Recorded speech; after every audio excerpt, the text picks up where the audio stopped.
The invitation had been a surprise, a cruel joke almost.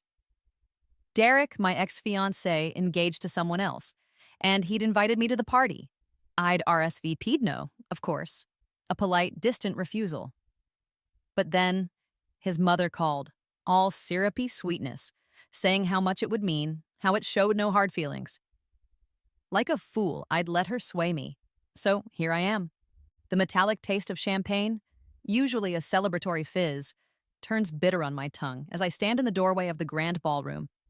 Clinking glasses and muted conversations create a backdrop for the scene unfolding before me. Derek, laughing, his arm around her. Jessica, she's bright, blonde. Everything I'm not. My hand trembles just slightly and I watch them, a knot tightening in my stomach. He hasn't even seen me. Or if he has, he's chosen to ignore it. Again, that was always his specialty. I remember countless times, my voice unheard, my presence dismissed. Dinners where he'd talk over me to his friends. Family events where my opinion was a whisper he never strained to catch. The sharp sting of being invisible next to the man who was supposed to see me more clearly than anyone. The warmth of the room feels suffocating. The scent of expensive perfume and even more expensive food suddenly cloying. A server offers me another glass and I almost laugh. Untouched champagne for an unnoticed guest. Perfect. My heart pounds, a frantic bird against my ribs. This has to stop. I have to stop this.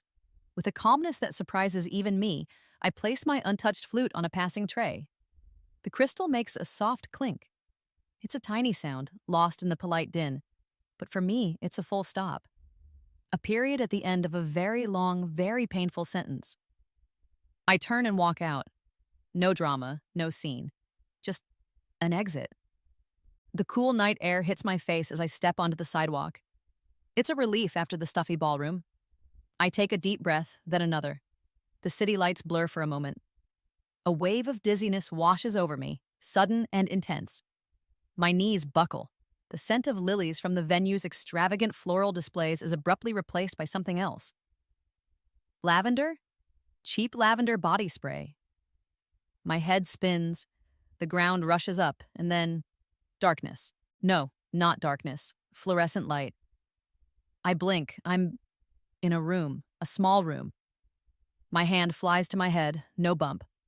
But the dizziness lingers, a weird, floaty feeling. My eyes try to focus. Posters on the wall bands I haven't thought about in years. A cluttered desk. Textbooks. College textbooks. My gaze lands on a full-length mirror leaning against the far wall. I stumble towards it, my reflection wavering. Younger. So much younger. My old college sweatshirt. What in the world? I'm standing in my junior year dorm room, 10 years ago. The lavender scent. It's the body spray I used to drench myself in. My heart hammers against my ribs, a wild, panicked beat. This is impossible. I squeeze my eyes shut, then open them again. Still here, still then. The metallic tang in my mouth is gone, replaced by the faint, sweet taste of the cheap lip gloss I used to love. My hands, they're not trembling anymore. They're just confused. A wave of nausea hits me, and I sit heavily on the narrow bed, the springs creaking in a familiar way. 10 years earlier, Derek's engagement party. It hasn't happened yet. Our entire relationship. Our disastrous engagement. His constant dismissals. None of it. Not for this version of me. A strange, wild hope begins to tremble through the panic. A second chance? Could it be? The weight of years of being ignored, of being made to feel small, presses down on me and then just as quickly lifts. I remember every slight, every casually cruel remark, every time he made me feel like an afterthought. The sting is still there, a ghost pain, but it's different now. It's fuel. The party tonight. Her roommate's voice, distant, as if from another room or another lifetime, echoes in my mind. Derek's throwing a party tonight. The party where we first got together, the starting line of all that pain. My breath catches.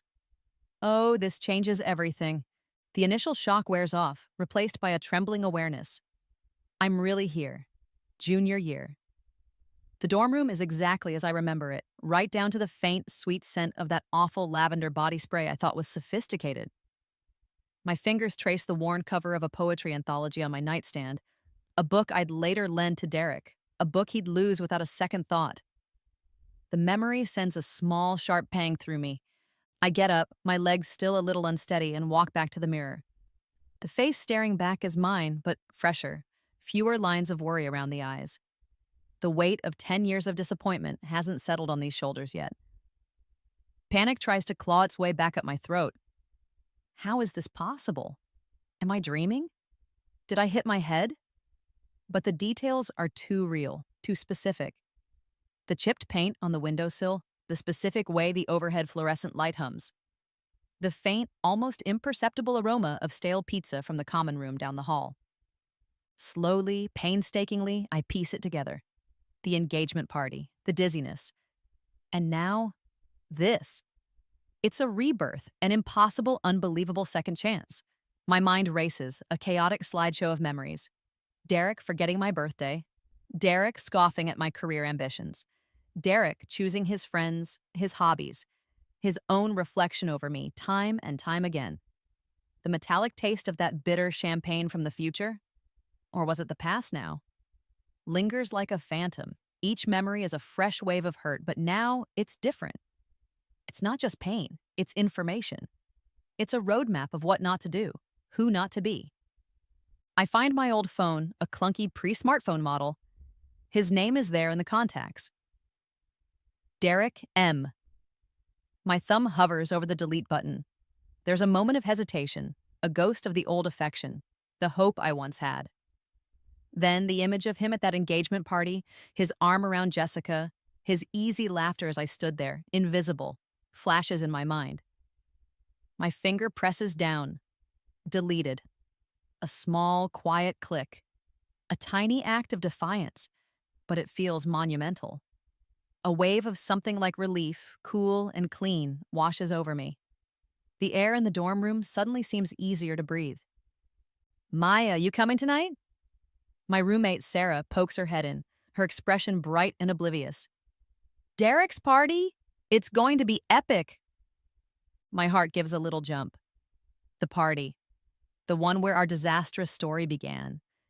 Where I, naive and eager to be liked, fell for his surface-level charm. The scent of her strawberry lip gloss, a smell I haven't encountered in years, fills the space between us for a moment. I look at Sarah, a genuine smile touching my lips for what feels like the first time in this new old life. You know, Sarah, I say, my voice surprisingly steady, I think I've got other plans. Her eyebrows shoot up. Other plans than Derek's party? What's more important than that? A small, secret thrill courses through me. Oh, you have no idea. The seeds of a plan, vague and unformed but undeniably there, begin to sprout. Revenge is too simple a word for what I'm feeling. This is about rewriting my story, and this time, I'm holding the pen. The faint scent of opportunity, far sweeter than lavender, hangs in the air. The next few days are a blur of feigned normalcy and frantic, secret activity.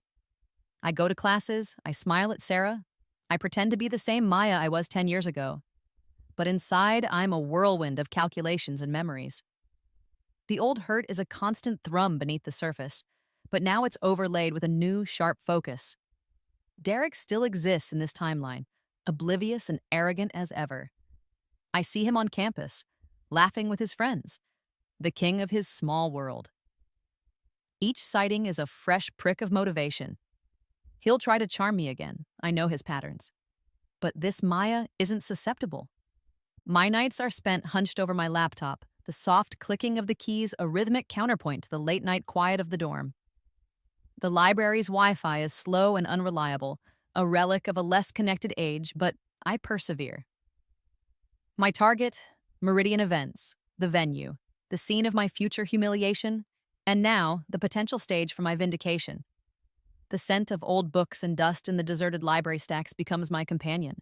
I dig into property records, business filings, old news articles. It's slow, painstaking work. Meridian Events, in this timeline, is a relatively new venture, struggling to find its footing. Financial reports, where I can find them, paint a picture of ambition outstripping capital. They're over-leveraged, taking risks. My heart quickens. I remember from my other life that it eventually became the place for upscale events, but that success was years away. Right now, it's vulnerable. The faint aroma of the cheap coffee I'm chain drinking does little to soothe the tremor of excitement in my hands. A memory surfaces. Derek, a few years into our relationship, smugly talking about a fantastic deal he got on a venue for some corporate event he was peripherally involved in. The owners were desperate, he'd bragged, the taste of his expensive wine sharp and telling on his breath. Meridian events. It had to be. He'd always been an opportunist, sniffing out weakness. The pieces click into place. The venue, his future engagement party, my ignored RSVP. It's a perfect storm of irony and opportunity. I can't just not go to the party. I can do so much more. A shiver runs down my spine. Not of fear, but of thrilling, audacious possibility. My fingers tremble as I type. A new search query now. How to buy a commercial property. Venture capital for young entrepreneurs. My trust fund. In my original timeline, I'd let it sit, barely touching it, intimidated by the responsibility. Derek had often made comments about it, half joking, half covetous. Imagine what we could do with that, Maya. We, never me. Now it's my weapon. I start the process, liquidating a portion, the digital paperwork feeling strangely empowering. The faint, sterile scent of the online banking portal is the perfume of my impending liberation. Then, the unexpected. A call, an actual phone call, not a text or a social media ping, a number I don't recognize. Maya Reynolds? A crisp, professional voice asks. Yes? My heart thuds. This is Edward Sterling from Sterling Venture Capital. We received your preliminary inquiry. Your ideas. They're intriguing. We'd like to schedule a meeting. Sterling Venture Capital. I vaguely remember them from my business classes in the other life. A serious firm, a long shot. I'd sent out a dozen feelers, shotgun style, not expecting much. My breath catches. This is moving faster than I dared to hope. The hum of the old dorm refrigerator suddenly sounds like a drum roll. The boardroom at Sterling Venture Capital is intimidating. The scent of rich leather from the high-backed chairs and expensive wood polish fills the air, a world away from my lavender-scented dorm room. My hands feel clammy, but I grip my laser pointer with a steady hand. Edward Sterling and two other partners watch me, their expressions unreadable. I'm terrified, but the memory of Derek's smug face, the years of being dismissed, fuels a fire in my belly. I have to do this, for the me who was and the me I'm becoming. Meridian Events, I begin, my voice clearer than I expect, is currently undervalued and underperforming, but its location, its potential, it's a gold mine waiting for the right vision and capital. I lay out my plan. The acquisition, the phased renovations focusing on modernizing the tech and aesthetics, the targeted marketing strategy. I speak of creating an experience, not just a space. The words flow, a blend of research from this new life and the business acumen I'd slowly, painfully acquired in my previous one. The faint, metallic taste of adrenaline is sharp in my mouth. I see a flicker of interest in Sterling's eyes. He asks sharp questions, probing for weaknesses in my projections. I answer them, my mind racing, pulling on knowledge I didn't realize I still possessed. This rebirth, it wasn't just about reliving time, it was about retaining wisdom. My confidence soars with each successfully fielded query. I'm not just a heartbroken girl anymore. I'm a businesswoman. The meeting ends with a non-committal, "We'll be in touch." But there was a spark, I know it. Walking out of the building, the city air, thick with the aroma of exhaust and street food, feels different, charged with possibility. Back in my dorm, the reality of what I'm trying to do crashes over me. My family, I haven't told them. How do I explain this sudden, intense drive to buy a struggling events venue? In my old life, they'd seen Derek as a catch, and my quiet unhappiness as me just being sensitive. I call my mother. A business? Maya, honey, that's ambitious. What does Derek think? The old familiar sting. Derek and I aren't really, I'm doing this on my own, Mom. Her silence is heavy. The faint scent of her rose-scented hand cream seems to drift through the phone line. Well, be careful, dear. It's a tough world. Understatement of the century, I think. Sterling calls back 2 days later. They're in. Not for the full amount, but enough. A significant loan secured against my trust fund and optimistic future earnings projections. The contract signing is a blur of legal jargon and the crisp, satisfying rustle of important papers. Each signature feels like another step away from the old Maya.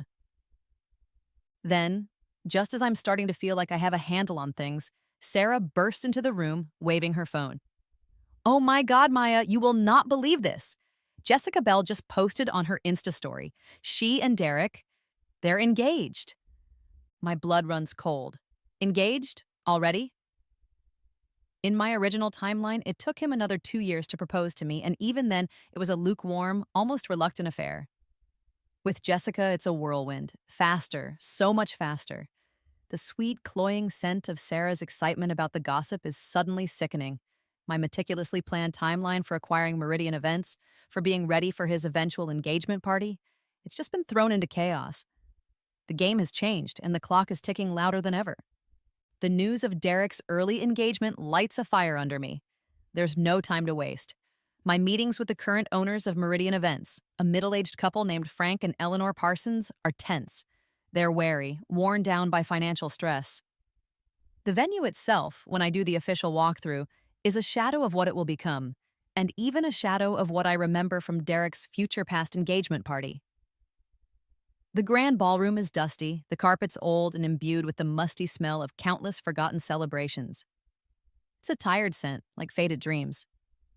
As I walk through the slightly dilapidated rooms, a wave of unexpected emotion hits me. This was where my wedding to Derek was supposed to have been, in that other lifetime.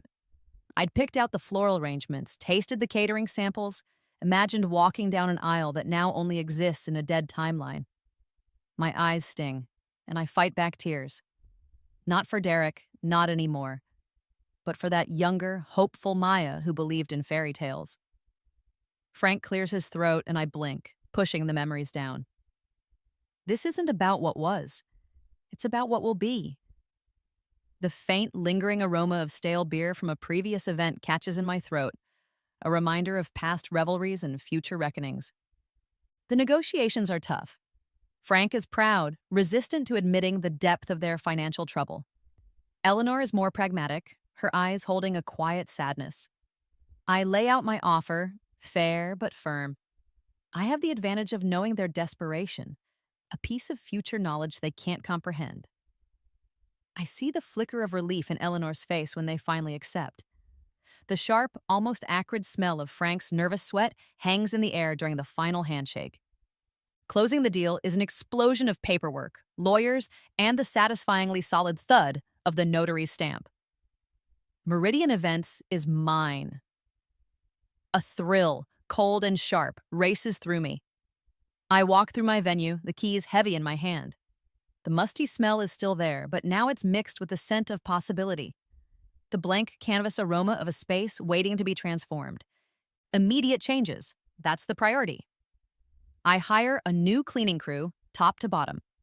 Painters arrive the next day, covering the drab beige walls with a sophisticated palette of grays and creams.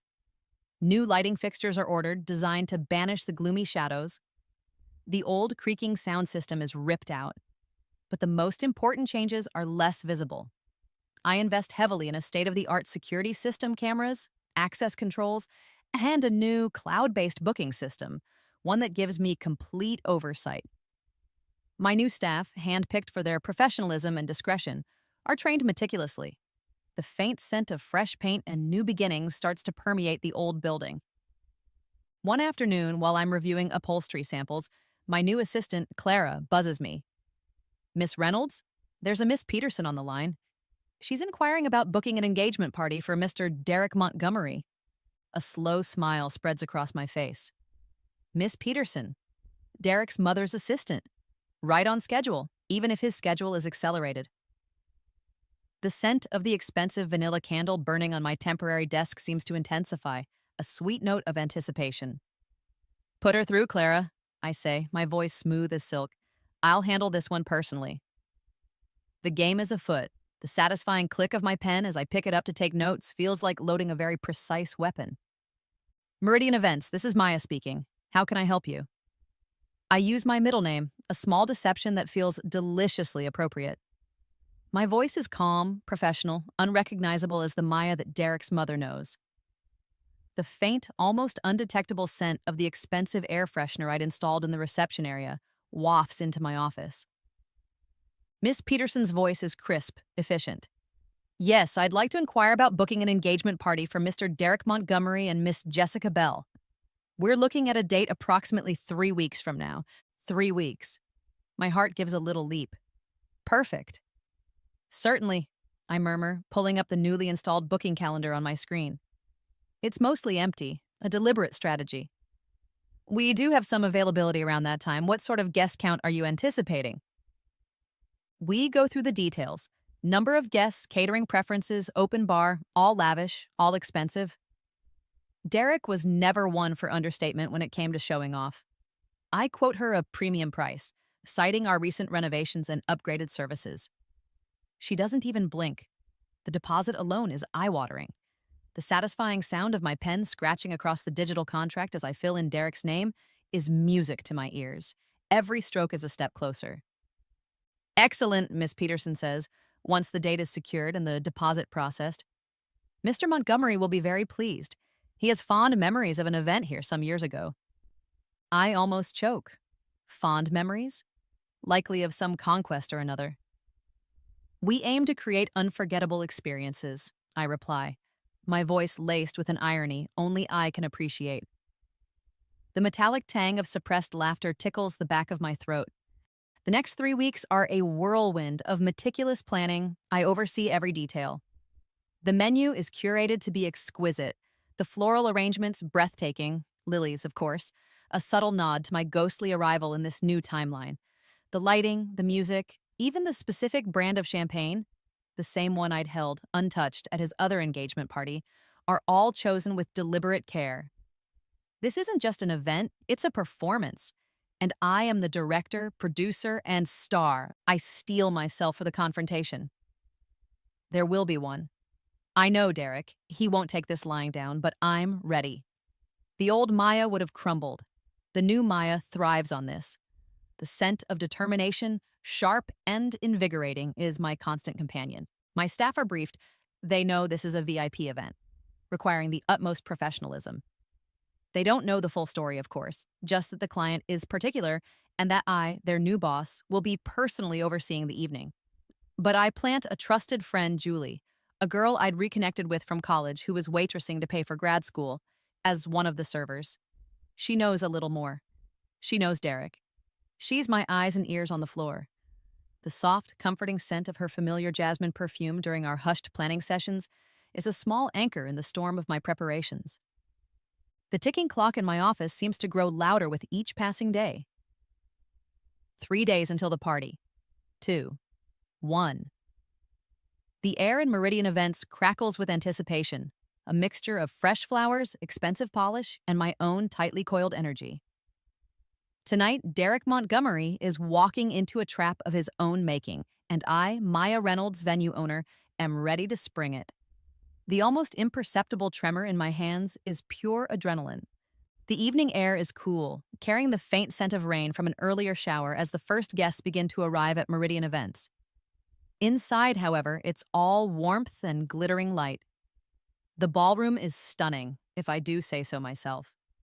Subtle uplighting makes the new cream walls glow, and the crystal chandeliers, painstakingly cleaned, scatter diamonds of light across the room. The rich aroma of catered hors d'oeuvres, mini quiches, prosciutto-wrapped melon, delicate smoked salmon pinwheels, fills the air, mingling with the expensive perfumes of the early arrivals. My staff, impeccably dressed, move with quiet efficiency. Everything is perfect, almost too perfect. I'm in my office, a small room overlooking the main entrance, watching on the new security monitors.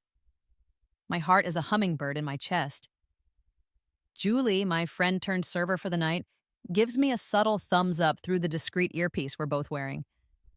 "He's here," she murmurs, her voice a calm thread in the buzzing excitement I feel. Derek strides in with Jessica on his arm. He's exactly as I remember from a decade ago, confident, almost arrogant, surveying the room as if he owns it. He probably thinks he does in a way. He's the man of the hour, the groom to be. Jessica looks radiant, blissfully unaware. The sharp, familiar pang of his dismissiveness from the past tightens my chest for a fleeting moment, then dissolves into resolve. He doesn't see me, of course, he never really did. I take a deep breath, smoothing down the lines of my tailored black dress. It's time. I walk out of my office, through the discreet side entrance to the ballroom, and onto the small dais usually reserved for the band leader or an auctioneer. The clinking of glasses and the murmur of conversation falters slightly as a few heads turn. Good evening, everyone, I say, my voice amplified just enough by the microphone I'd had installed. It's steady, calm. Welcome to Meridian Events. More heads turn now, a ripple of curiosity. Then I see him. Derek. His eyes scan the room, find me, and then do a classic double take.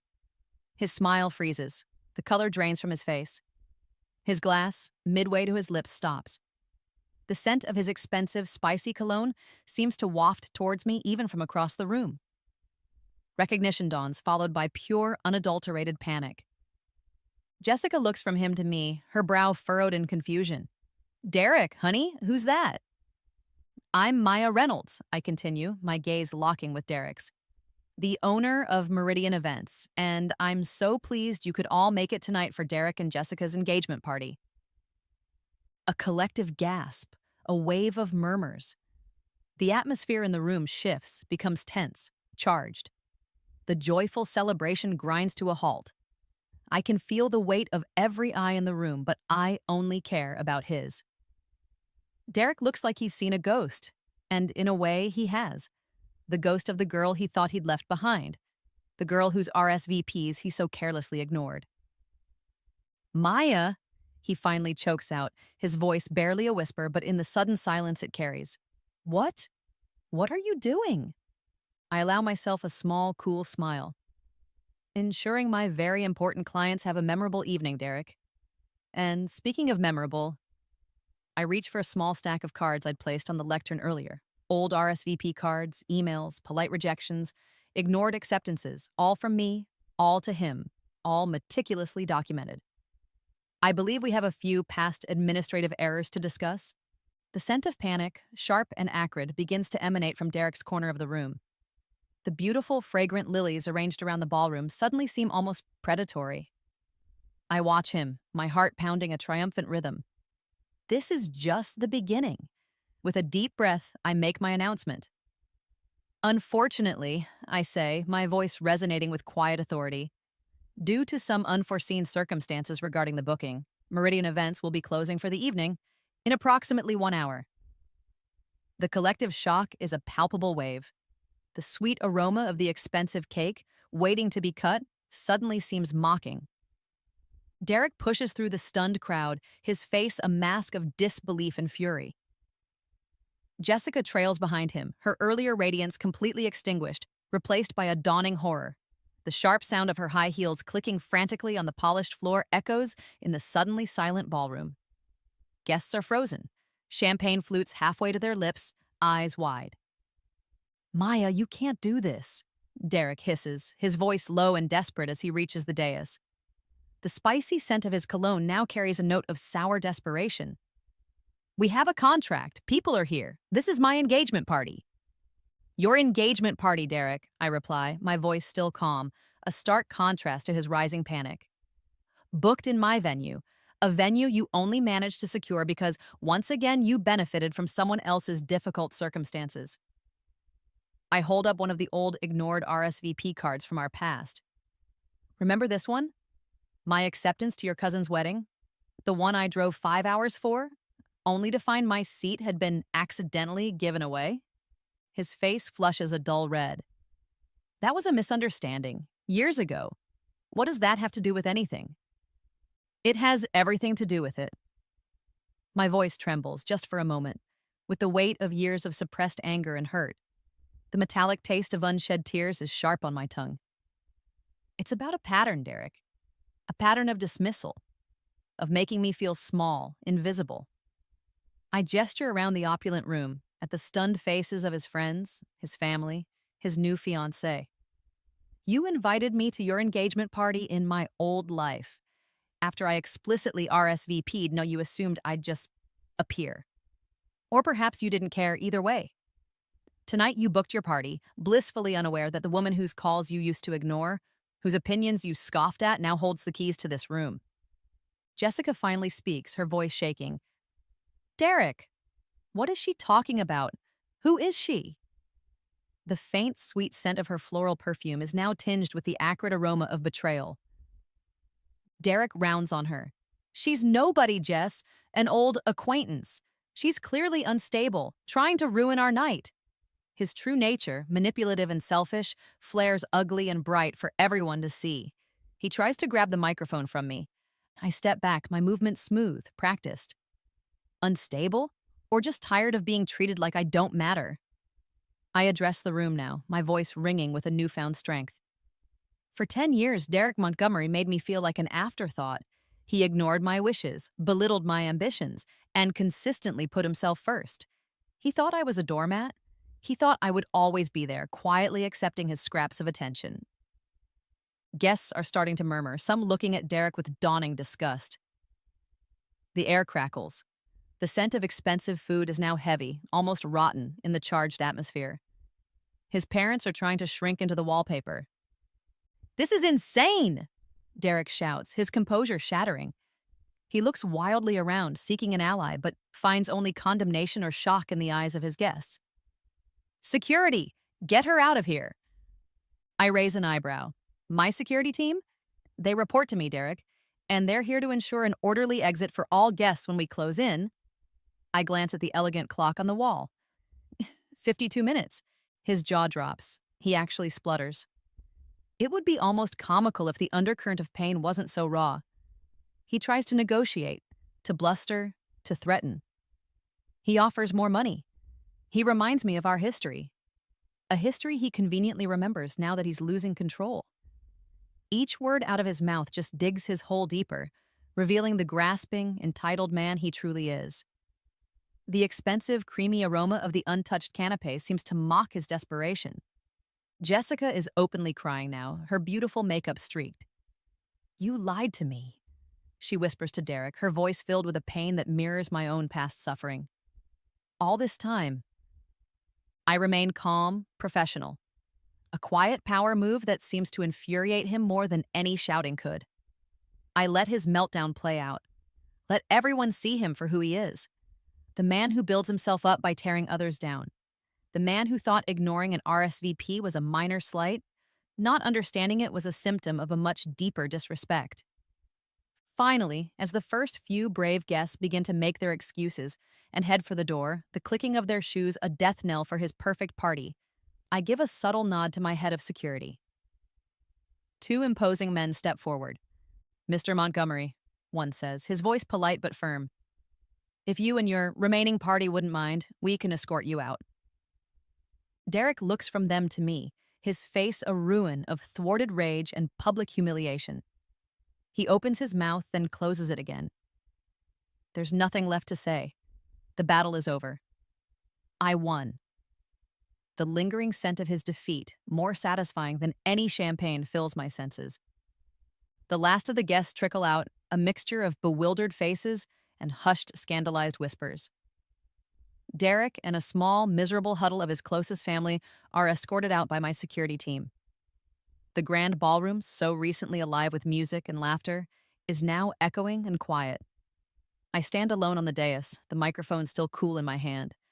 The only sound is the distant hum of the city and the soft clinking as my staff begin the discreet process of clearing away the debris of a party that imploded.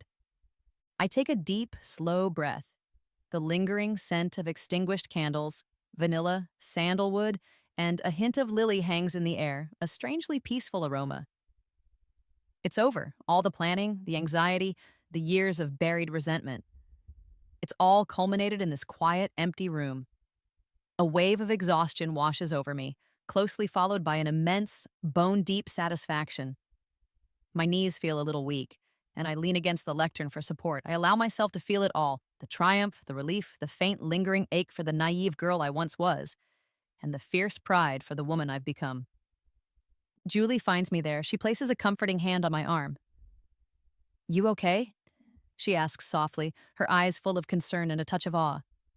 The familiar grounding scent of her jasmine perfume is a welcome comfort. I nod, a watery smile touching my lips. Better than okay, Jules. I think I'm finally free. The word tastes sweet, like the first sip of cool water after a long thirst. My staff, the ones who witnessed the whole dramatic crescendo, approach me tentatively at first, then with more confidence as they see my smile. There are quiet congratulations, words of admiration for how I handled the situation. Never seen anything like it, Miss Reynolds, my head bartender says, shaking his head. He had it coming. Their support, their loyalty, it warms me more than I expected. The faint, clean scent of the industrial cleaning supplies they're starting to use is the smell of a fresh start. Just as the last of the catering team is packing up, a figure hesitates in the doorway. It's Jessica. Her eyes are red-rimmed, her perfect dress slightly rumpled, but she holds herself with a newfound dignity. The strong floral scent that had announced her arrival earlier is now muted, almost fragile. Miss Reynolds? She says, her voice quiet but clear. Can I talk to you for a moment? I nod, gesturing to one of the few remaining chairs. We sit, the vast, empty ballroom, our unlikely confessional. I just wanted to thank you, Jessica says, looking down at her hands. I know that sounds strange. Tonight was a nightmare, but you opened my eyes. The things you said about Derek, the way he reacted, I've seen glimpses of it. The dismissiveness, the way he talks about other people. I didn't want to believe it. Her voice trembles. He told me you were a crazy ex, obsessed with him. A bitter laugh escapes me. Standard playbook. He's not the person I thought he was. She finally looks up, a flicker of resolve in her tear-filled eyes. Thank you for showing me before it was too late. The faint, almost imperceptible scent of her tears is a sad, universal perfume. We talk for a while longer. Two women connected by the unfortunate experience of Derek Montgomery. When she leaves, there's a sense of solidarity, of a shared burden lightened. The news of the party's dramatic end spreads like wildfire through our old social circles.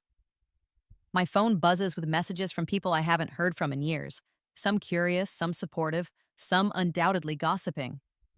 Derek's reputation, so carefully curated, is in tatters. Meridian Events, however, is suddenly the talk of the town. In the following weeks, booking inquiries pour in. Businesses wanting a venue with character. Couples intrigued by the story, by the owner who took a stand. The scent of success, crisp and clean like freshly printed money, begins to fill my days. I realize, with a jolt that has nothing to do with adrenaline and everything to do with self-awareness, that I'm stronger than I ever imagined. This rebirth wasn't just about revenge. It was about reclamation, reclaiming my time, my dignity, my power. The next day, I call my bank. Derek's hefty deposit for the party sits in my account. I'd like to transfer the full amount, I tell the pleasantly surprised bank manager, to the downtown women's shelter. A quiet power move, one that seals his humiliation with an act of genuine good. The sweet scent of justice is the best perfume of all. Standing in the empty ballroom later that week, as the first consultations for new events begin, I look around. This venue. It's more than just bricks and mortar. It's a symbol of my transformation. From the girl who was ignored to the woman who owns the room. The faint, persistent aroma of fresh paint and new beginnings is a promise of the bright future ahead, my future on my terms.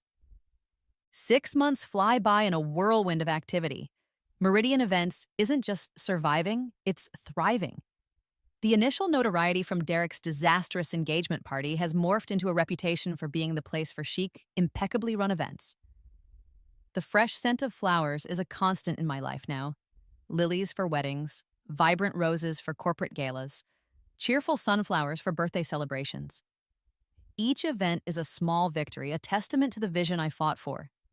The air in the venue always seems to hum with a quiet energy, the aroma of success and happy occasions. My days are filled with client meetings, vendor negotiations, and the satisfying challenge of building a business from the ground up. I've become a respected businesswoman, something the old Maya, the one who deferred to Derek's opinions on everything, would never have dreamed possible. The sharp, invigorating scent of freshly brewed coffee is my morning ritual as I pore over spreadsheets and marketing plans. I've even started mentoring a couple of young women from the local college, sharing my admittedly unusual story and encouraging their entrepreneurial ambitions. My personal life has blossomed too. I'm seeing someone. David. He's an architect, kind, intelligent, and most importantly, he listens. He looks at me like I'm the only person in the room, his eyes crinkling at the corners when I tell a joke. The comfortable, warm scent of his worn leather jacket when he drapes it over my shoulders on a cool evening is a small, perfect joy. There are no power plays, no dismissals, just respect. It's a revelation. He knows the broad strokes of the Derek story. Everyone in our circle does by now. But he's more interested in the Maya of today, the one building an empire, one perfectly executed event at a time. And Derek, from what I hear through the grapevine, is not doing so well. His engagement to Jessica ended spectacularly the day after the party. His social standing took a massive hit. People saw his true colors that night, the arrogance, the cruelty. Last I heard, he'd taken a job at another city, trying to escape the whispers and the pointed looks. The news brings not a sense of glee, but a quiet, detached satisfaction. His downfall was his own making. The faint, bitter scent of his past arrogance no longer has any power over me. My family, initially skeptical of my sudden foray into the business world, are now my biggest cheerleaders. My mother, bless her, still occasionally asks if I'm being careful, but there's a new note of pride in her voice. She even brought her book club to Meridian Events for their annual luncheon. The familiar, comforting scent of her rose hand cream, once a reminder of her gentle anxieties for me, now smells like approval. They finally see my strength, my vision. They see me. The success of Meridian Events has been so significant that I'm already scouting locations for a second venue. The challenges are immense, but the thrill of creation, of building something lasting, is addictive. The slightly dusty, hopeful scent of old, forgotten buildings now smells like opportunity to me. Each potential new space whispers promises of future triumphs. Sometimes, in a quiet moment, usually late at night in my office after a successful event, I reflect on the rebirth. That impossible, terrifying, wonderful moment in my dorm room. It changed everything. It wasn't just about escaping a bad relationship or getting revenge. It was about being given the rarest of gifts, the chance to become the person I was always meant to be, before I let someone else dim my light. The subtle, almost undetectable scent of lavender from a sachet I now keep in my desk drawer is a quiet reminder of where I started and how far I've come. One afternoon, an email lands in my inbox. The sender, Derek Montgomery. My heart gives a small, involuntary lurch, a ghost of old reflex. The subject line, "Can we talk?" I hesitate for only a second. Then, with a steady hand, I type my reply. Derek, I wish you well in your future endeavors. However, I believe we've said all that needs to be said. My focus is on my present and my future, both of which are looking very bright. I'd appreciate it if you'd respect that. I hit send. No anger, no bitterness, just finality. The faint, clean scent of the citrus-based cleaner my staff uses in the office is the smell of a clean break. A few weeks later, I established the Maya Reynolds Second Chance Scholarship Fund, dedicated to helping young women entrepreneurs get their start. It's funded initially by the profits from what would have been Derek's engagement party, and now by a percentage of Meridian Events' ongoing earnings. A quiet power move, turning the ashes of a painful past into fuel for someone else's future. The proud, hopeful scent of the scholarship application forms piled on my desk is the sweetest perfume I've ever known. The full circle moment comes when I agree to host an entrepreneurship seminar for students from my old college at Meridian Events. Standing on the dais again, not in a tailored black dress of retribution, but in a vibrant suit of success, I look out at the eager young faces. The air is thick with the aroma of ambition and potential, the same scent that filled my own small dorm room all those months or years ago. Many of you, I begin, my voice clear and confident, resonating through the beautiful room I built. Will face moments where people doubt you, dismiss you, or try to make you feel small. I pause, letting my gaze sweep across the audience. Your power lies not in changing them, but in changing how you react. In knowing your worth, even when others don't. In taking your second chances, or even your first chances, and building something that is undeniably, unapologetically yours. Later that evening, after the last student has left, filled with new ideas and, I hope, a little inspiration, I stand in the center of my ballroom. The lights are low, casting long, soft shadows. The lingering scent of coffee and donuts from the seminar mingles with the ever-present aroma of flowers and polish. I am Maya Reynolds, owner, entrepreneur, survivor, victor, transformed, empowered. And I will never, ever let anyone dismiss me again. The night air, when I finally step outside, is cool and clean, carrying the promise of 1,000 bright tomorrows. And this time, I'm ready for every single one of them.